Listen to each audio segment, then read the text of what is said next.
네, 지난달 7일부터 연일 4자릿수 확진자가 나오는 가운데 국내 누적 확진자 수가 20만 명을 넘어섰습니다. 방역당국은 최근 2주 동안 수도권은 정체, 비수도권의 증가폭도 서서히 감소하는 것으로 분석했는데요. 다만 확산세가 반전되지 않는다면 더 강력한 방역 조치를 고려할 수 있다고 밝혔습니다. 유병욱 순천향대 서울대병원 가정의학과 교수와 함께 자세한 이야기 나눠보겠습니다. 네, 어서 오세요. 네, 안녕하십니까. 여전히 1000명대 신규 확진자 나오는 이런 상황입니다. 최근 2주간을 봤더니 수도권은 정체, 비수도권은 증가폭이 서서히 감소한다. 이게 방역당국의 이제 평가인데요. 거리두기 4단계 격상된 지 한 3주 정도 지나지 않았습니까? 자, 이쯤에서 이 효과 어느 정도 보고 있는 거라고 보십니까? 우선 대한민국이라는 나라가 미국처럼 큰 나라가 아니라는 전제 조건 안에 말씀을 드리겠습니다. 예. 서울 수도권이 사회적 거리두기 4단계로 강력한 조치를 치렀지만 비수도권과의 최근에까지는 균형이 맞지 않았었죠. 예. 그 이유가 풍선 효과라고 해서 한쪽을 눌렀지만 그것이 다른 지자체에 영향을 줬던 것은 우리가 이미 확인할 수 있었습니다. 지난주 월요일과 화요일 시간차를 두고 비수도권의 사회적 거리두기 3단계가 시행이 되면서 어느 정도 균형이 맞았는데요. 이 균형이 같이 이런 사회적 거리두기 효과를 보기 위해서는 앞으로도 최소 일주일에서 2주 정도의 효과를 기다려야 됩니다. 기존에는 한 지역에서 또는 한 집단에서 50명, 100명씩 집단 발병이 하루 만에 나왔다고 하면 지금은 정말로 방역당국에도 고생하시지만 한 명의 환자와 접촉한 사람을 찾아서 또 한 명을 찾고 또 한 명을 찾는, 즉 한 명이 한 명 정도에게 옮기는 이 재생지수가 한 명 내외선이거든요. 그렇다고 하면은 지금 올라가는 수준이 꺾인 비수도권, 정체되는 모양을 보이고 있으나 언제든지 올라갈 수 있는 수도권이 있기 때문에 이 1000명 이상의 확진자가 나오는 것이 가라앉기 위해서는 최고 앞으로도 2, 3주의 시간은 더 필요할 것으로 판단이 됩니다. 네. 방금 말씀하신 거 방역당국에서 지난주 이제 1.04라고 이 감염 재생산 지수를 얘기를 해주긴 했는데, 자, 지금 참 어려운 게 뭐 휴가철이기도 하고 그런데 곳곳에서 좀 느슨해진 이제 경각심도 나오고 있습니다. 뭐 강릉시 수영장에서 풀파티 하면서 마스크 턱스크 넘어서 아예 쓰지도 않고 원래 안 하겠다고 해놓고 하고, 이런 사례가 참 반복이 되면 뭐 전국의 이제 거리두기 단계를 맞춰도 이런 곳곳에서 나오는 이제 빈틈을 막기가 참 쉽지 않다 보니까 방역당국 어려움 많을 것 같아요. 사실 코로나19로 완전히 막기는 어렵죠. 다만 우선 재생산 지수라는 것은 우리의 과거에 얼마만큼 감염이 진행된지를 확인하는 거기 때문에 예측보다는 우리가 평가를 위해서 사용하죠. 우리가 가정을 한번 해볼까요? 아주 깨끗한 공원이 있습니다. 그 공원에 맨 처음 휴지를 버리는 사람은 굉장히 큰 용기가 있거나 아니면 실수가 필요했겠죠. 티가 많이 나니까. 그렇죠. 근데 휴지가 많이 쌓여있는 공원에 그 다음 사람이 버리는 휴지는 죄책감도 없고 그 휴지 중에 하나일 뿐입니다. 근데 이번에 우리가 생각해 볼 부분은 주최했던 숙박업소와 거기 계시는 분들이 둘 다 인지를 못했다는 거예요. 이거는 마치 휴지가 쌓여있는 공원과 같습니다. 현재 우리의 방역에 대한 인식을 반영할 수 있는데요. 대다수의 분들이 코로나19의 그 델타 변이 그리고 접종이 지연되는 것에 경각심을 갖고 지키려고 하는 반면에 오랜 피로감의 방역으로 인해서 또 자영업과 소상공인분들이 여러 생존의 그런 부분 때문에 이렇게 마치 누구나 휴지를 공원에 던지는 이런 현상들이 나타난다면 결국은 이 확산세를 잡기는 어려울 것 같습니다. 예, 뭐 이런 소식 생업을 접다시피 한 자영업자들 정말 허탈하게 하는 소식이 아닐까 싶은데, 말씀하시는 동안 지금 방역당국의 코로나19 현황 브리핑이 시작됐습니다. 현장으로 가보시겠습니다. 전 국민의 37.9%가 1차 접종을 받으셨습니다. 이 중에 접종 완료자는 714만여 명으로 전 국민의 13.9%입니다. 연령대별 접종률을 보면 60대가 86.9%, 70대가 89.5%, 그리고 80대가 30.5%가 1차 접종을 완료하셨고 80세 이상 어르신은 77.1%가 접종을 완료하신 상황입니다. 지난주부터 접종이 시작된 50대는 현재 31.3%가 1차 접종을 완료하였고 이번 주, 다음 주까지 예방접종이 진행될 예정입니다. 8월 9일부터 시작되는 8월 두 번째 주의 예방접종은 55세에서 59세 예방접종 또한 첫 번째 주와 동일하게 지역 구분 없이 화이자 백신으로 시행하도록 하겠습니다.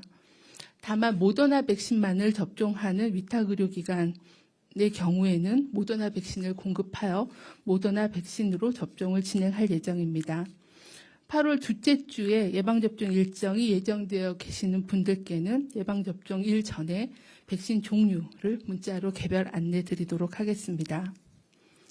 다음은 고령층 미접종자에 대한 접종 안내를 말씀드리겠습니다. 지난 7월 30일 날 발표된 시행 계획에 따라서 코로나19 감염 시에 중증 그리고 사망의 위험이 높은 요양병원 시설 등의 신규 입원, 입소자 또한 65세 이상 고령층 미접종자를 대상으로 예방접종을 지속적으로 시행합니다.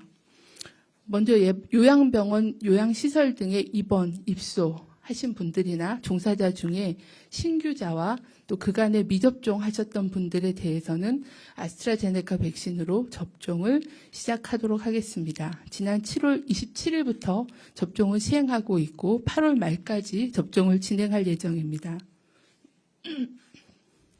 60세에서 74세 연령층 중 미접종자에 대해서도 상반기와 동일하게 아스트라제네카 백신으로 접종을 시행합니다.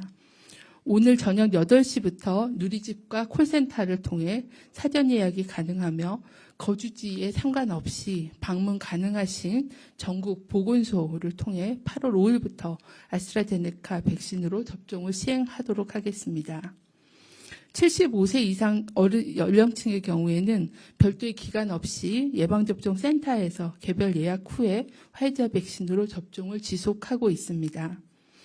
또한 60세 이상 연령층에서도 다른 연령층과 동일하게 SNS 당일 예약이나 예비 명단을 통해 위탁 의료기관에서 mRNA 백신 접종도 가능하십니다. 다음은 백신 도입 현황에 대해서 설명을 드리겠습니다. 8월 3일 개별 계약된 아스트라제네카 백신 118만 회분이 공급될 예정이며 이를 시작으로 8월에는 총 2,860만 회분의 백신이 공급될 예정입니다. 백신별로는 코박스 아스트라제네카 백신 83만 5천 회분, 그리고 개별 계약된 아스트라제네카 및 화이자 백신 1,730만 회분, 모더나 백신 1,046만 회분이 공급될 예정입니다. 백신별 세부 공급 일정이 확정되고 제약사와 협의되는 대로 공개하고 안내드리도록 하겠습니다. 다음은 이상반응 피해조사 주간 보고 상황을 말씀을 드리겠습니다. 현재까지 신고된 이상반응은 총 11만 7천여 건으로 신고율은 0.46%를 지속적으로 유지하고 있습니다. 신고 사례 중에 95%는 대부분 근육통, 두통 등과 같은 일반 이상 반응이었고 중대한 이상 반응은 4.9%였습니다. 백신 종류별로는 화이자 백신이 0.25%, 얀센이 0.67%, 아스트라제네카가 0.67%, 모더나가 0.23%였습니다. 다음은 예방접종 피해조사반의 사례 판정 현황에 대해서 말씀을 드리겠습니다. 현재까지 총 24회의 예방접종 피해조사반 회의가 개최가 되어 사망 및 중증 사례 1,070건 그리고 아나필락시스 의심 사례 431건에 대해 심의를 하였고 총 153건에 대해서 예방접종과의 인과성을 인정하였습니다. 백신 종류별로는 아스트라제네카 백신이 인정 사례가 5건이었습니다. 사망은 혈소판 감소성 혈전증 1명이었고 중증으로는 혈소판 감소성 혈전증 2명과 뇌동맥 혈전증 1명, 그리고 발열 후에 경련으로 인한 혈압저하 1명, 총 5명의 사망 및 중증 사례가 인과성이 인정이 되었습니다. 화이자 백신은 2건이 인정이 돼서 심근염 사망 사례 1건과 심낭염 중증 사례 1건이 인과성이 인정이 되었습니다.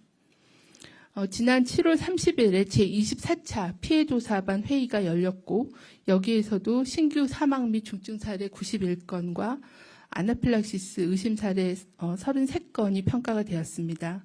평가 결과 아나필락시스 의심 사례는 신규로 12건이 백신과의 인과성이 인정되었고 인과성 인정이 어렵다고 평가된 사례 중에 모세혈관 누출 증후군으로 추정되는 사망 1건, 그리고 혈소판 감소증으로 추정된 중증 2건, 그리고 길랑발의 증후군으로 추정되는 중증 1건, 총 4건이 예방접종과의 인과성의 근거가 불명확한 경우로 분류가 돼서 현재까지 총 14명이 인과성 근거가 불명확한 사례로 분류가 되어 진료비 지원 대상이 되었습니다.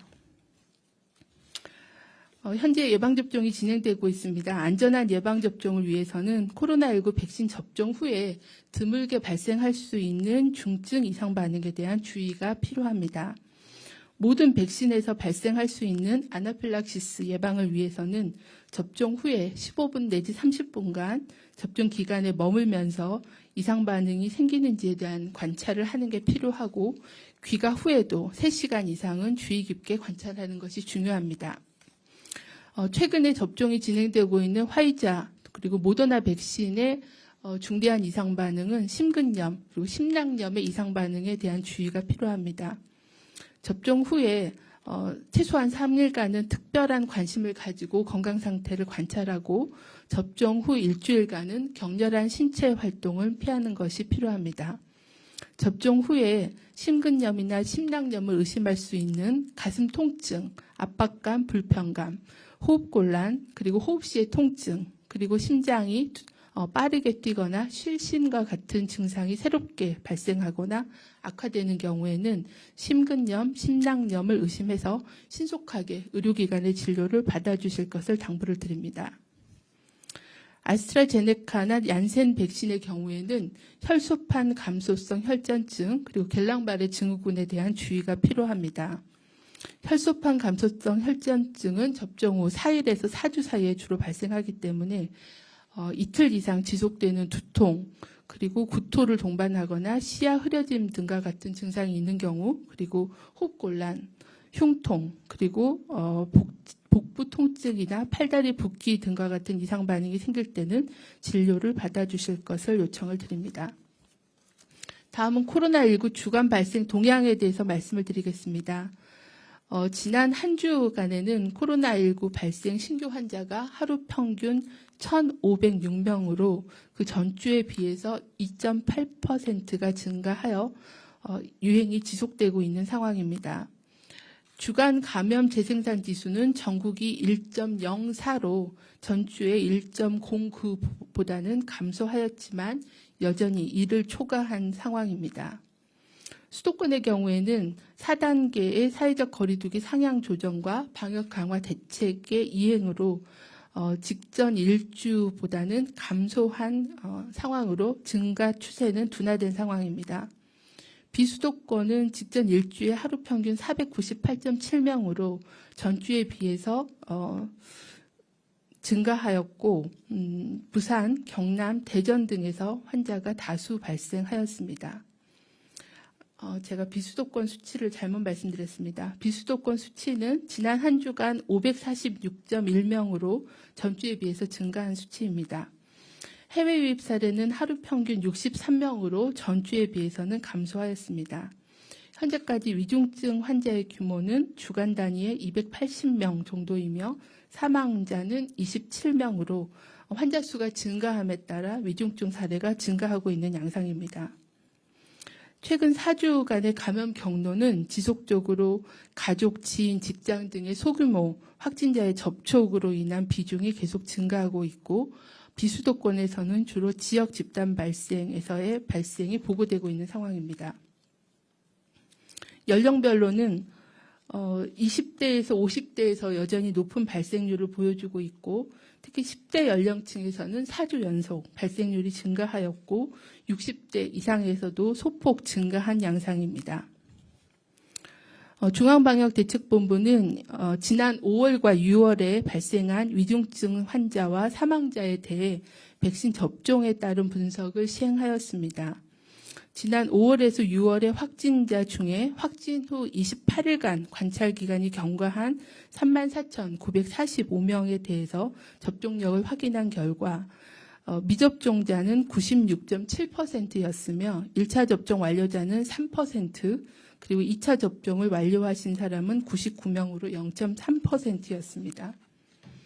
위중증 및 사망자 중에 93.5%는 백신 접종을 받지 않으신 미접종자였습니다. 연령별로는 60세 미만에서는 99.2%가 미접종자였고 60세 이상에서는 90.6%가 백신 미접종자였습니다. 코로나19에 감염이 되더라도 예방접종은 위중증과 사망을 예방할 수 있기 때문에 국민들께서는 예방접종에 적극 참여해 주실 것을 요청을 드립니다. 거리두기 강화와 국민들 참여로 4차 유행 증가세가 완만해졌으나 유행이 지속되고 있습니다. 또한 고위험군 예방접종 이후에 치명률 감소세는 지속적으로 유지하고 있지만 국내 감염 규모가 커지면서 위중증 환자 수도 다시 증가하고 있습니다. 전염력이 높고 전파 속도가 빠른 델타 변이 바이러스 유행을 차단하기 위해서는 신속한 예방접종과 방역 조치를 병행하는 것이 필요합니다. 8월 초 이번 주도 본격적인 여름 휴가 기간입니다. 여름 휴가를 안전한 휴식으로 보낼 수 있도록 동거 가족 단위로 소규모로 한적한 곳에서 안전하게 여름 휴가를 보내주시기를 요청을 드립니다. 마스크는 항상 착용하고 동거 가족이 아닌 사람과의 접촉은 최대한 줄이고 감기 몸살과 같은 의심 증상이 생기면 신속하게 검사를 받아주실 것을 당부를 드립니다. 코로나19로부터 가장 안전하게 예방할 수 있는 방법은 백신 접종입니다. 8월은 60세에서 74세 연령층의 2차 접종이 예정되어 있습니다. 접종을 완료해야 델타 변이에 대한 대응을 할 수 있으므로 예약된 일정에 맞춰 2차 접종을 반드시 받아주실 것을 요청을 드립니다. 또한 60세 이상 고위험 연령층은 아직 접종을 받으시 않으신 분들은 1차 접종을 언제든지 받으실 수 있으므로 여러 이유로 아직 접종받지 않으신 분들께서는 접종을 받아주시기를 요청을 드립니다. 정부도 9월까지 전 국민의 70% 이상이 1차 접종을 받으실 수 있도록 백신 수급 관리와 안전한 예방접종에 최선을 다하겠습니다. 네. 이상입니다. 네, 그럼 지금부터 기자님들 질문에 답변. 네, 방역당국의 오늘 코로나19 상황에 대한 진단 듣고 오셨습니다. 자, 전문가와 함께 대담 다시 이어갈 텐데요. 교수님, 오늘 나온 내용 중에서 60세에서 74세 중에서 그동안 아스트라제네카 좀 불안해서 안 맞겠다 해서 신청 안 하신 분들이 있었는데요. 이게 원래는 후순위로 밀리는데 오늘 오후 8시부터 예약을 할 수 있게 됐어요? 그렇습니다. 예. 이 부분은 여러 가지로 고민이 있었을 거로 판단이 되는데요. 원칙적으로 하자면 예방접종을 자발적으로 본인이 하지 않았거나 예약을 또는 여러 가지 사연으로 못하신 분들이 계신데 사실 이 예방접종이라고 하는 것은 병을 100% 예방하는 것이나 감염을 막는 것이 아니라 위중증으로 진행을 막아서 치명률을 낮추는 목적으로 있지 않습니까? 예. 따라서 이제 우리가 실제로 방역 당국뿐만 아니라 많은 전문가분들이 그동안 계속 권유를 했습니다. 예방접종에 기회를 줘야 된다. 따라서 오늘부터 예약이 이제 시작할 텐데요. 네. 이번 예약이 진행되는데 아스트라제네카 개별 예약분 또는 그 코백스 퍼스트를 통해 들어오는 그런 계약분이 들어오게 되는데 이번에는 예약 잘 하셔서 예방접종이 진행됐으면 좋겠습니다. 네. 다만 이번에 들어오는 물량이 좀 여유가 있다고 하면은 저 같은 경우는 11주 3일 딱 지켜서 맞았거든요. 그런데 예. 새로 들어온 분량이라 하면은 4주 또는 6주 간격으로 빠르게 2차 예방접종이 완료될 수 있도록 정부 당국에서 준비함으로써 이번에 예약하시는 분들이 좀 더 믿고 빠르게 그리고 겨울 나기 전에 또 다른 유행 오기 전에 맞을 수 있도록 도와주면 좋을 것 같습니다. 예. 고위험군에 대한 2차 접종률을 좀 높일 필요가 있다라는 그렇습니다. 얘기 해주셨고요. 자, 방금 좀 얘기를 해주셨지만 지금 5월에서 6월 이 위중증이나 사망자 가운데 93.5%가 이 백신 미접종자가 접종을 받지 않은 분들이다. 달리 말하면 좀 접종자는 위중증이나 이 사망으로 갈 확률이 굉장히 낮다. 그러니까 백신 더 꼭 맞으십사 하는 얘기일 텐데요. 지금 방금 전에 정의경 첨장이 발표한 내용을 보면 2번 완료한 2차 예방접종까지 하신 분인 경우에 위중증이나 그 이상으로 진행된 경우는 지금까지 사례에서 0.3% 미만이고 1차 네. 예방접종을 마치는 경우에도 3% 미만이라고 했습니다. 한 번만 맞아도 한 번만 3%. 맞아도 예. 위중증으로 진행되지 않는다는 거죠. 예. 근데 이러한 것들은 이제 델타 변이에 인한 다른 위중증이나 이런 감염까지 100% 다 하는 건 아니기 때문에 예. 우리가 100%라 말씀드리기 어렵지만 예방접종이라는 것을 우리가 다시 한번 얘기를 해볼까요?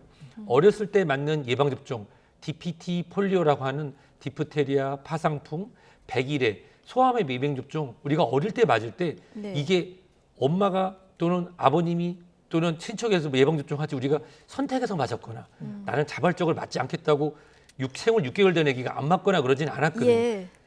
40년, 50년 전을 비교해 보면 우리나라의 소아마비 또는 백일해, 파상풍 환자가 많이 줄었죠. 그렇지만 네. 여전히 감염은 됩니다. 즉 코로나19도 마찬가지죠. 예방접종을 함으로써 돌파 감염이나 감염은 발생할 수 있지만 위중증을 낮추면서 어떻게 보면 코로나19와 함께 사는 새로운 코로나19의 세상을 준비하기 위해서는 접종이 필요할 것 교수님, 같습니다. 짧게 하나만 여쭤볼게요. 방금 5월과 6월에 이제 자료였는데 그렇다면 7월 달에는 델타 변이가 확 늘지 않았습니까? 그렇다면 7월 달에 이 위중증이나 사망자 가운데 뭐 백신 접종 유무 이건 좀 데이터가 많이 달라지겠습니까? 이 데이터 부분은 7월, 8월 새로 봐야 될 것 같고요. 예. 또 젊은 층에서의 델타 변이의 감염 사례가 많고 또 위중증이 증가되는 부분이 있었기 때문에 그거에 대한 통계적 유의점은 5, 6월과 7, 8월을 나눠서 비교하고 또 연령군과 접종군으로 교차 분석하는 통계적 기법이 필요할 것 같습니다. 예. 자, 델타 변이 바이러스의 전파력에 대한 미국 질병통제예방센터의 내부 보고서가 있어서 이 내용을 잠깐 보겠습니다.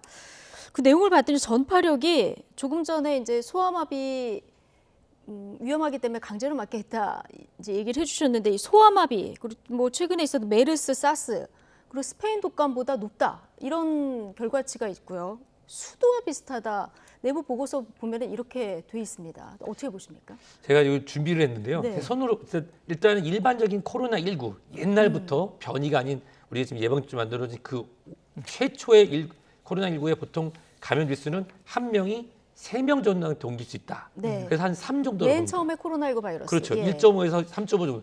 그런데 델타 변이는 이거보다 한 2배에서 3배 정도가 빠르다. 그럼 더 많다. 7명에서 9명 정도 되는 거죠. 예. 예, 수두의 재감염 지수가 약 8명에서 12명 정도 되고요. 예. 홍역 같은 경우가 12명에서 18명 정도 됩니다.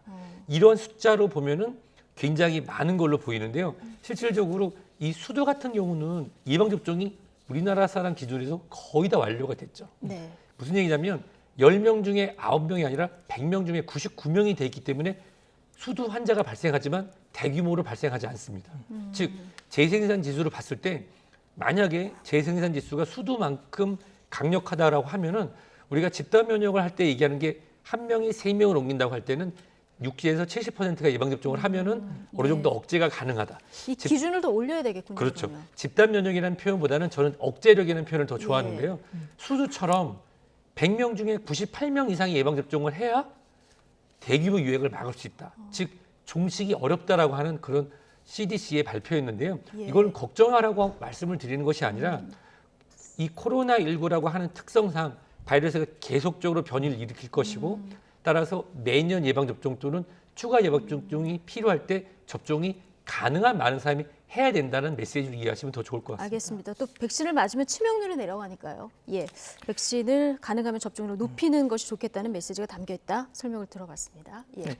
지금 뭐 변이 대응하기 위해서는 지금 70%라고 얘기하는 이제 국내 집단 면역 기준 뭐 더 높여야 된다 뭐 이런 얘기는 계속 나오고 있는데 다만 좀 하나 걱정스러운 게 화이자, 모더나 둘 다 이제 백신 가격을 올렸습니다. 당연히 우리 수급 상황에도 좀 영향을 주지 않을까 이런 부분 우려스러운데요.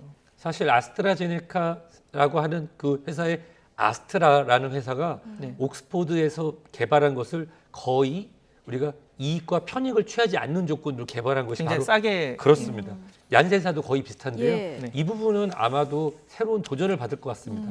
메신저 RNA 방식의 예방 접종이 개발 기간이나 또 여러 가지 그런 특허적 장점이 있지만은 가격을 급하게 올림으로 인해서 인류를 위협하는 현상이 발생한다면 이거는 국가에서 특허권에 대해서 일부 국가에서는 2009년 신종 부를 때 예. 이 예방접종 또는 타미플루로 대표되는 항바이러스에 대한 페이턴트, 즉 특허를 네. 그냥 강제로 풀었습니다. 따라서 만약에 특정한 회사, 특정한 국가가 편익을 취하는 현상이 발생한다고 하면은 보통 우리가 국제 백신에 관련된 그런 여러 협약체에서 이것을 강제로 열어서 생산할 수 있도록 하는 그런 강제력을 발생할 수도 있군요. 단 이것은 예. 이제 그 행복주의권이나 이익주의권에 반하는 거기 때문에 합의를 통해서 국가 간의 어떤 균형 맞는 예방접종이 진행돼야 됩니다. 예를 들어서 북반구가 예방접종이 다 끝나도 남반구가 안 끝나면 계속해서 도는 우리 코로나19는 독감처럼 될 가능성이 크기 때문에 네. 가격을 올리는 것보다는 보편성을 올려서 박리담회라고 하죠. 회사에서 더 많은 이익을 보기 위해서 저리에 많이 공급할 수 있는 쪽으로 좀 생각을 바꾸는 게 좋지 않을까 예. 개인적인 생각입니다. 알겠습니다. 교수님 요거 하나 궁금해서 질문 드릴 텐데요. 영국에서 보니까 코로나 초기 증상이 연령이나 성별에 따라서 증상이 다르다.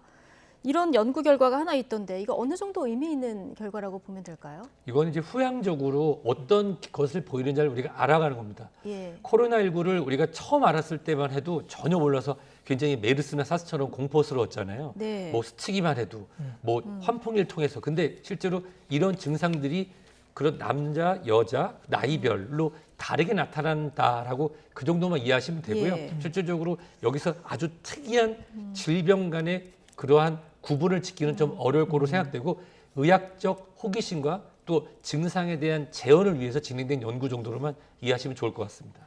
예. 그러니까 방금 말씀하신 것처럼 이게 뭐 연령 그리고 국가 또 뭐 그 집단의 특성 이런 거에 따라서 워낙 다양할 수 있기 때문에 그냥 나이대별로 이렇게 조금씩 다르다 뭐 이 정도의 참고로 그 정도로 참 예를 들어서 우리가 람다 변이를 굉장히 많이 걱정하는 분들도 있었는데 그거는 남미의 특정 국가의 특정 시간 특정한 의료 시설 관련돼서 치명률이 높았다가 또 한 2, 3주 지나면 없어졌거든요. 말씀 주신 것처럼 연령별로 다르게 나타날 수 있고 그리고 고령층에서는 증상이 더 급격하고 알아채기가 쉬웠다. 이 정도로만 이해하시면 좋을 것 같습니다. 알겠습니다. 자, 뭐 백신 접종률을 높이는 게 지금으로서는 가장 중요한 일인 것 같은데요. 앞서 설명이 있었듯이 백신 맞고 나서는 반드시 30분 정도 지켜보고 귀가 후에도 3시간 정도 관찰 그리고 일주일 정도는 심한 운동 피하도록 하라는 당부가 오늘도 있었습니다.